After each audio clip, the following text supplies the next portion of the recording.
अस्सलामुअलैकुम दोस्तों, मैं आपको परफेक्ट वेब सॉल्यूशंस की तरफ से एंगुलर 6 की इस ट्यूटोरियल सीरीज़ में खुशामदीद कहता हूं।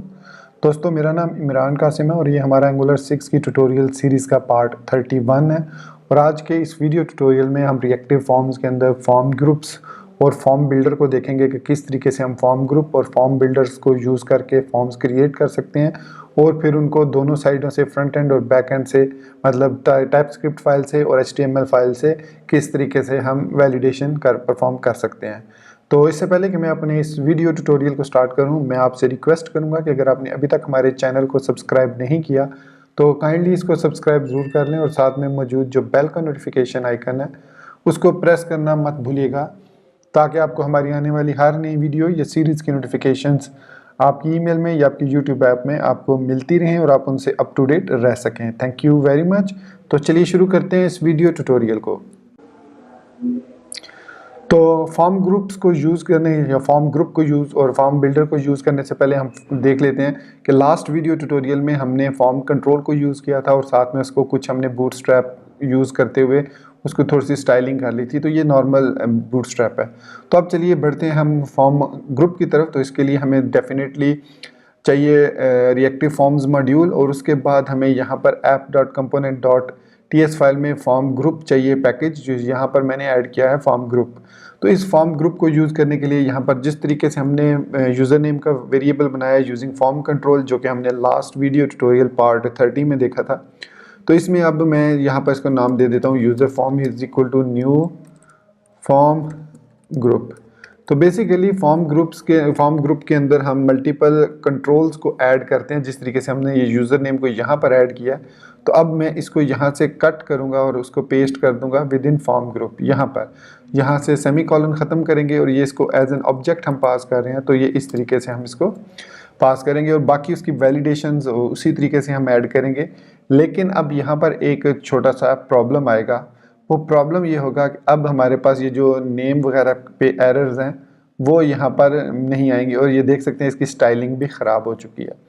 तो इसके लिए हमें क्या करना पड़ेगा, यहाँ पर सबसे पहले हम एक फॉर्म ले लेते हैं और इसमें हमें एक्शंस वगैरह कुछ नहीं चाहिए, बल्कि यहाँ पर हम ऐड करेंगे form group is equal to और यहाँ पर इसका नाम दे देंगे जो हमने फॉर्म अभी क्रिएट किया है यूज़र फॉर्म के नाम से app.component.ts में, ये वाला यूज़र फॉर्म, इसको हम एज अ फॉर्म ग्रुप पास कर देंगे।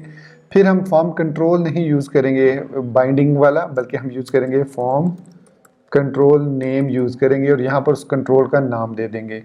उसके बाद यहाँ पर जो हमने उसके बाद जो हमने मैट एरर यूज़ किया, मैट एरर में हम यूज़र नेम यूज़ नहीं करेंगे, बल्कि हम यहाँ पर एक और चीज़ यूज़ करेंगे। हम यूज़ करेंगे user form dot has error.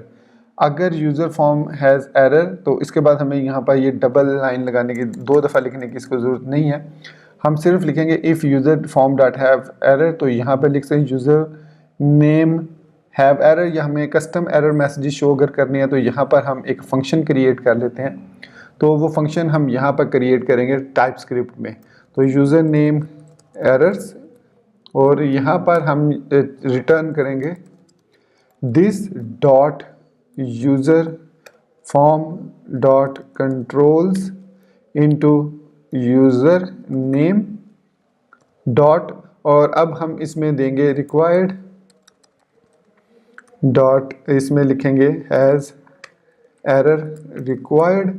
अगर उसके अंदर यूज़र फॉर्म कंट्रोल में जो यूज़र नेम है उसमें एरर रिक्वायर्ड है तो यहाँ पर वो रिटर्न करेगा user name is a required field, और आगे फिर हम यहाँ पर कॉलन लगाएंगे और उसके बाद लिखेंगे this dot user form dot controls, और यहाँ पर ब्रैकेट्स में एरेज की फॉर्म में हम लिखेंगे username dot has error. अब यहाँ पर हम रिक्वायर्ड की बजाय लिखेंगे min length, then question mark, minimum length is required, और आगे हम 5 लिख देते हैं मतलब, और फिर यहाँ पर एक एम्प्टी स्ट्रिंग, तो ये एम्प्टी स्ट्रिंग रिटर्न करेगा। तो ये हमने एक यूज़र नेम एरर का एक फंक्शन बना लिया। अब इस सिंपली हमें करना क्या है कि यहाँ पर इस फंक्शन को कॉल कर लेंगे इस तरीके से यूज़र नेम एरर्स। सेव करेंगे और यहाँ पर लिखा हुआ है if ngif user form dot has error, कि जब उस यूज़र फॉर्म में एरर्स हैं तब वो इस यूज़र नेम एरर्स को शो करे। तो अब ये फॉर्म रिफ़्रेश हो चुका है। अब मैं अगर इस पर क्लिक करता हूँ और फिर कुछ भी एंटर नहीं करता तो इसको यहाँ पर if user name form control name form group, ठीक है, यूज़र फॉर्म और हैज़ एरर और user form error. I think यहाँ पर मैंने रिटर्न किया user name is required this dot user form dot controls. तो यहाँ पर ngif यूज़र नेम शो होना चाहिए इसको। तो प्रॉब्लम एक्चुअली ये हुई है, हाँ ठीक है, हमने इसको फॉर्म के कंट्रोल के अंदर इसको रैप नहीं किया, तो यहाँ पर इसको फॉर्म कंट्रोल लगाना था। तो ये फॉर्म जो है मैंने इधर ही क्लोज कर दिया था, इस मैट को हमने फील्ड को हमने फॉर्म के अंदर नहीं लगाया था, तो इस वजह से वो प्रॉब्लम आ रही थी। तो वापस चलते हैं। अब यहाँ पर मैंने इसको क्लिक किया और जब मैं वापस क्लिक करूँगा तो यहाँ पर एरर आ गया user name is a required field. दोबारा इसको क्लिक करूँगा और जब मैं कुछ टाइप करना शुरू करूँगा तो जैसे ही मैं लेंथ वाली फील्ड पूरी करूँगा तो ये हमारा एरर हट जाएगा। तो इस तरीके से हम डिफरेंट एरर्स को डिस्प्ले करा सकते हैं और यहाँ पर अपने कोड को और कस्टमाइज़ कर सकते हैं, जो कि इससे पहले हमने फॉर्म कंट्रोल में नहीं किया था, उसको हमने फॉर्म ग्रुप में इम्प्लीमेंट कर दिया। तो नेक्स्ट अब हम देखेंगे कि फॉर्म ग्रुप्स को, फॉर्म बिल्डर को कैसे यूज़ करते हैं। तो अब हम देखते हैं कि फॉर्म बिल्डर को हम किस तरीके से यूज़ कर सकते हैं रिएक्टिव फॉर्म के अंदर। तो इसके लिए हमें क्या करना होगा, app component dot ts file के अंदर फॉर्म बिल्डर को एज अ ऑब्जेक्ट कॉल करना होगा। फिर उसके बाद इस फॉर्म बिल्डर को इंजेक्ट करना होगा कंस्ट्रक्टर के अंदर, कंस्ट्रक्टर मेथड के अंदर। ये बहुत ही ज़रूरी है। So private fb form builder, इसको इस तरीके से हम इंजेक्ट करेंगे। इंजेक्ट करने के बाद अब हम इस fb फॉर्म बिल्डर से हम यहाँ पर मैं कॉमा लगाना भूल गया। तो इस fb फॉर्म बिल्डर की मदद से हम अपने फॉर्म्स को क्रिएट कर सकते हैं। तो यहाँ पर मैं प्रेस करूँगा एंटर प्रेस करने के बाद यहाँ पर अब मैं लिखूँगा यू फॉर्म। मैं एक अलग से फॉर्म क्रिएट करता हूँ, new this dot underscore fb dot. अब यहाँ पर हमारे पास 3 ऑप्शन हैं। हम ग्रुप क्रिएट कर सकते हैं, कंट्रोल क्रिएट कर सकते हैं और एरे। और हमें पता है कंट्रोल तो सिंगल कंट्रोल होता है। ग्रुप की मदद से हम मल्टीपल कंट्रोल, जिस तरह फॉर्म ग्रुप के अंदर हम ऐड करते हैं उस तरीके से इसके अंदर हम यहाँ पर डिफरेंट कंट्रोल्स को ऐड कर सकते हैं। सो हमने क्रिएट कर दिया this underscore fb dot group. I think इसको इस तरीके से ऐड करना है, this underscore fb form group. उसके बाद अब हम यहाँ पर एरेज की सूरत में, जैसे मैं नेम ले लेता हूँ कॉलन। अब यहाँ पर हमें न्यू लिखने की ज़रूरत नहीं है, बल्कि हम इस तरीके से सिंगल और यहाँ पर फिर इसका जो भी वैलिडेटर्स हैं वो पास कर सकते हैं। So validators dot required comma validators dot min length 5।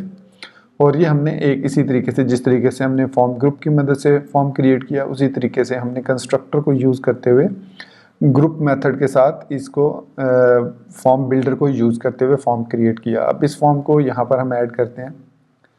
मैं यहाँ पर इस डिव को कॉपी कर लेता हूँ यहाँ से लेकर यहाँ तक और इधर ही पेस्ट कर देता हूँ और यहाँ पर मैं ऐड करता हूँ यू फॉर्म और यहाँ पर कंट्रोल नेम होगा नेम और यहाँ पर यू फॉर्म।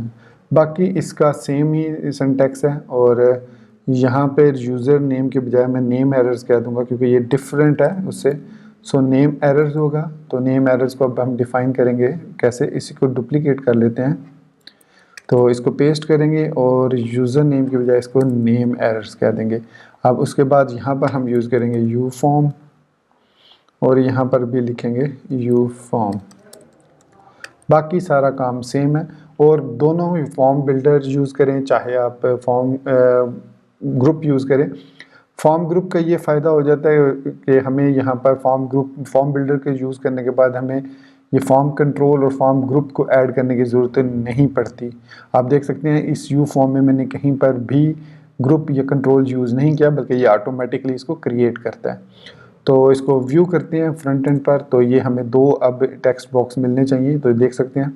और दोनों की जो फंक्शनैलिटी है वो सेम होनी चाहिए। यहाँ पर आई थिंक कोई एरर आ गया, लेट मी सी एरर कहाँ पर है। इंस्पेक्ट एलिमेंट में देखते हैं, कंसोल में जाके देखते हैं कौन सा एरर। हाँ, यहाँ पर काफ़ी सारे एरर आ गए हैं। तो कह रहा है कि हैज़ एरर ऑफ अनडिफाइंड, वो कह रहा है कि जो प्रॉपर्टी हैज़ एरर है वो अनडिफाइंड है, क्योंकि हमने इसको नेम एरर, तो यहाँ पर अब इसको एक दफ़ा फिर रीलोड, सॉरी मैं इसको एक दफ़ा फिर रीलोड करके देखता हूँ। हैज़ एरर ऑफ अनडिफाइंड, ठीक है।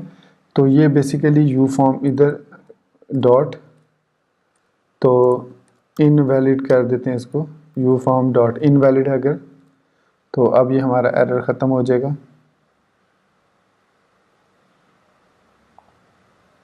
अब वो कह रहा है can not read property of has error,